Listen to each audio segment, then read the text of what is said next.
प्रिय मित्रों, जय श्री कृष्ण। मैं हूं आचार्य डॉक्टर विष्णु कुमार मिश्रा। ज्योतिष मित्र पर आपका बहुत बहुत अभिनंदन करता हूं। आज हम इस खास एपिसोड पर आपसे चर्चा करेंगे कि मान प्रतिष्ठादायक सरकार कारक सूर्य देव अगर जन्म पत्रिका के पंचम भाव में स्थित हों तो पंचम भाव स्थित सूर्य का रत्न माणिक्य किन लग्न वालों को धारण करना चाहिए, किन जातकों को धारण करना चाहिए, किन जातकों को नहीं धारण करना चाहिए, इसकी विशिष्ट चर्चा मैं मेष लग्न से मीन लग्न पर्यंत सभी लग्नों की चर्चा आपसे करेंगे। पर विषय क्रम में हम आगे बढ़ें उससे पहले आपसे आग्रह, अगर आपने अभी तक हमारे इस चैनल को सब्सक्राइब नहीं किया है तो प्लीज चैनल को सब्सक्राइब करें, साथ ही नोटिफिकेशन बेल को भी प्रेस कर लें। अगर आप अपनी या अपनों की जन्म कुंडली का बृहद प्रेडिक्शन कराना चाहते हैं, विश्लेषण कराना चाहते हैं, अथवा उत्तम क्वालिटी के रियल राशि रत्न आदि प्राप्त करना चाहते हैं, या कि हमसे किसी भी किस्म का ज्योतिषी परामर्श प्राप्त करना चाहते हैं, तो आप स्क्रीन पर फ्लैश हो रहे नंबरों पर हमसे संपर्क कर सकते हैं।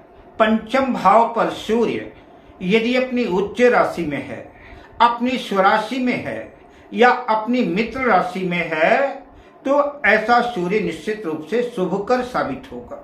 ऐसा जातक ज्ञान संपन्न होगा, विद्या अर्जित करेगा, किसी किस्म की विद्या अर्जित करने में परेशानी नहीं आएगी, शिक्षा दीक्षा पूरी होगी, सरकारी विभागों से लाभ होगा, मान सम्मान में वृद्धि होगी, सरकार का पिता का सहयोग प्राप्त होगा।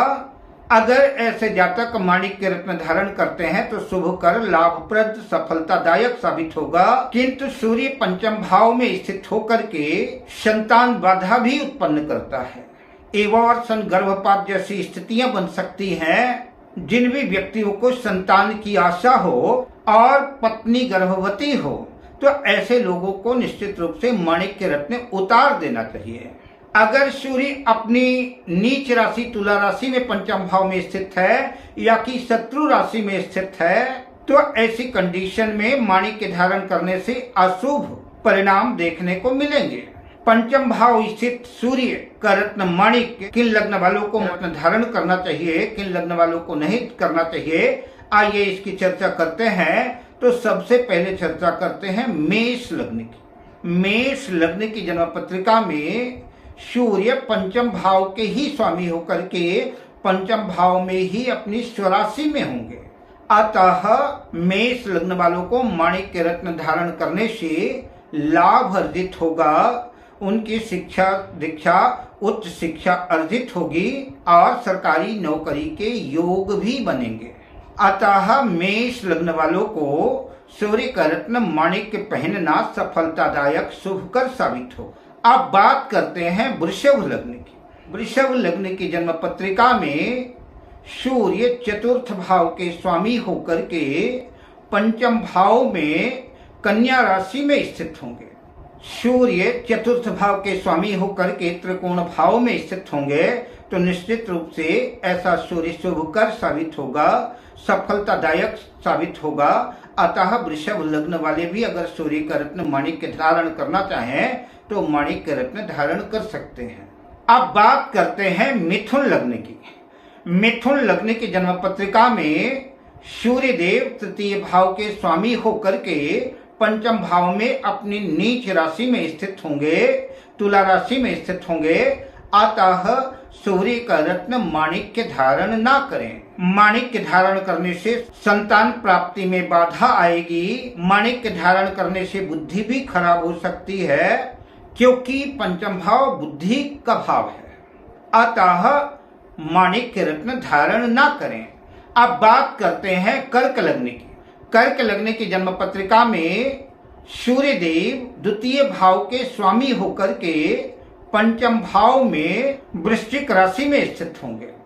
ऐसा जातक अपने वाक्य चातुर्यता से, बातचीत से, अपने पराक्रम से, अपने बल से, पौरुष से प्रत्येक कार्यों में सफलता अर्जित करेगा। अतः माणिक्य धारण करने से लाभ की स्थितियां बनेगी। माणिक्य धारण करना सफलतादायक सिद्ध होगा। अब बात करते हैं सिंह लग्न की। सिंह लग्न की जन्म पत्रिका में सूर्य देव स्वयं लग्नेश होकर के पंचम भाव पर गुरु की धनु राशि में स्थित होंगे। माणिक्य धारण करने से उत्तम शिक्षा के योग बनेंगे। संतान संबंधी शुभ लाभ अर्जित होगा। आमदनी में वृद्धि होगी। मान सम्मान में वृद्धि होगी। अतः माणिक्य धारण करना लाभप्रद सिद्ध होगा। अब बात करते हैं कन्या लग्न की।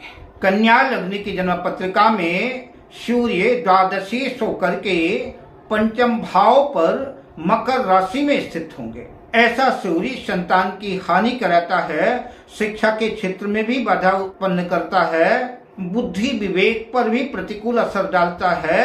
अतः ऐसी स्थिति में सूर्य का रत्न माणिक्य धारण नहीं करना चाहिए। अब बात करते हैं तुला लग्न की। तुला लग्न की जन्म पत्रिका में सूर्य एकादश लाभ भाव के स्वामी होकर के पंचम भाव में कुंभ राशि में स्थित होंगे। ऐसा सूर्य धन लाभ कराता है और उच्चाधिकारियों से कार्य बनाता है। अतः माणिक्य धारण करना शुभ रहेगा। तो माणिक्य धन की प्राप्ति तो कराएगा, किंतु चूंकि तुला राशि में सूर्य नीच के हो जाते हैं, इस वजह से सेहत संबंधी समस्याएं संभव है कि उत्पन्न हो। अगर सेहत संबंधी समस्याएं माणिक्य धारण करने से उत्पन्न होती हैं तो निश्चित रूप से सूर्य का रत्न माणिक्य धारण ना करें, उतार दें। अब बात करते हैं वृश्चिक लग्न की। वृश्चिक लग्न की जन्म पत्रिका में सूर्य दशम भाव के स्वामी होकर के दशमेश होकर के पंचम भाव पर मीन राशि में स्थित होंगे। ऐसा सूर्य मान सम्मान के लिए, कारोबार के लिए, प्रमोशन के लिए शुभप्रद होगा। अतः माणिक्य धारण करने से शुभ प्रभाव देखने को मिलेंगे। अब बात करते हैं धनु लग्न की। धनु लग्न की जन्म पत्रिका में सूर्य नवम भाग्य भाव के स्वामी होकर के पंचम भाव पर अपनी उच्च राशि मेष राशि में स्थित होंगे। अतः धन धान्य की, मान सम्मान की, उच्च शिक्षा की वृद्धि होगी। भाग्य का साथ और सपोर्ट मिलेगा। अतः माणिक्य रत्न धारण करना लाभप्रद सिद्ध होगा। अब बात करते हैं मकर लग्न की। मकर लग्न की जन्म पत्रिका में सूर्य अष्टमेश होकर के, अष्टम भाव के स्वामी होकर के पंचम भाव में वृषभ राशि में स्थित होंगे। ऐसा सूर्य एवोर्शन कराता है, गर्भपात कराता है, संतान के दृष्टिकोण से बहुत ठीक नहीं होगा और शिक्षा के दृष्टिकोण से भी अच्छा नहीं कहलाएगा। अतः माणिक्य धारण करना हानिप्रद और अशुभप्रद सिद्ध होगा। माणिक्य धारण ना करें। अब बात करते हैं कुंभ लग्न की। कुंभ लग्न की जन्म पत्रिका में सूर्य सप्तम भाव के स्वामी होकर के पंचम भाव में मिथुन राशि में स्थित होंगे। कुंभ लग्न वाले वैवाहिक जीवन की सफलता के लिए, कारोबार के लिए, व्यापार व्यवसाय के लिए, साझेदारी में अगर कोई काम कर रहे हैं तो उसकी सफलता अर्जित करने के लिए सूर्य का रत्न माणिक्य धारण कर सकते हैं, लाभप्रद साबित होगा। अब बात करते हैं मीन लग्न की। मीन लग्न की जन्म पत्रिका में सूर्य खष्ठेश होकर के, छठे भाव का स्वामी होकर के पंचम भाव में कर्क राशि में स्थित होगा। अतः ऐसी स्थिति में सूर्य का रत्न माणिक्य नुकसानदेह साबित होगा। अतः सूर्य का रत्न माणिक्य धारण ना करें। अब मैं आपसे लेता हूँ विदा। मिलता हूँ अगली वीडियो में शुभ कामनाओं के साथ। जय श्री कृष्ण।